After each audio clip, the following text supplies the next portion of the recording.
Philippe. Bonjour, je suis Thomas de Bordeaux. Bonjour, je suis ravie de vous avoir en ligne. Bravo pour tes exploits, formidable, formidable. Je suis admiratif. Une question très simple, à quoi penses-tu quand tu nages? Vraiment, je pense pas à grand chose parce que j'essaie justement d'éviter de penser.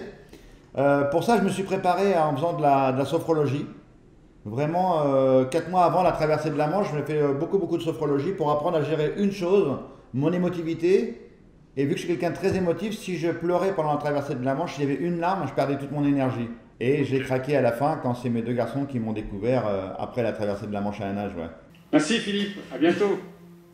Est-ce que pour toi, tu as changé le regard du handicap auprès de la population et des personnes en général? Mais je l'espère à 1000%. Enfin, c'est vraiment mon leitmotiv aujourd'hui dans mon parcours de vie.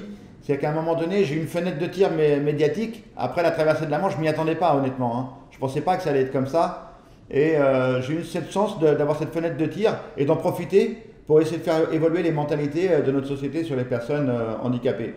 Et aujourd'hui, je peux encore contribuer à ce changement de regard grâce à des programmes courts comme Vestiaire sur France Télévisions, une web-série que j'ai lancée sur Internet qui s'appelle Vis mon sport, où je vais avec des athlètes de haut niveau à la rencontre d'un athlète en e-sport. Il faut qu'il vive son sport. Voilà, tout ça contribue à ce changement de regard de notre société. Donc j'espère pouvoir y avoir contribué et que ça continue pour mieux que ça dure. Alors Philippe, on voudrait te faire un petit coucou de toute ta famille, par Lola et Thomas, qui t'ont suivi tout ton parcours de ta traversée de la Manche à la nage. Donc c'est Lola qui va te poser une question. Donc vas-y Lola, pose-lui la question à Philippe. Est-ce que tu penses qu'on aura une nuit d'être... Ah oui, savoir s'il rêvait encore de sa traversée de la Manche à la nage. Plein de souvenirs extraordinaires avec toi et avec tous ceux qui sont autour de toi, mais ça a été vraiment extraordinaire cette traversée de la Manche. Le fait que tu apportes ton coup de main et que ça a permis de tout débloquer et que tu sois à l'arrivée avec France 3 Poitou-Charentes pour immortaliser l'événement et montrer à tout le monde que c'était vraiment réel. On a vraiment traversé cette banlieue de Manche et que c'était vraiment compliqué. Ouais, allez, ciao. Ciao. Merci Salut beaucoup. Olivier. Ciao, salut. Gros bisous. Ciao.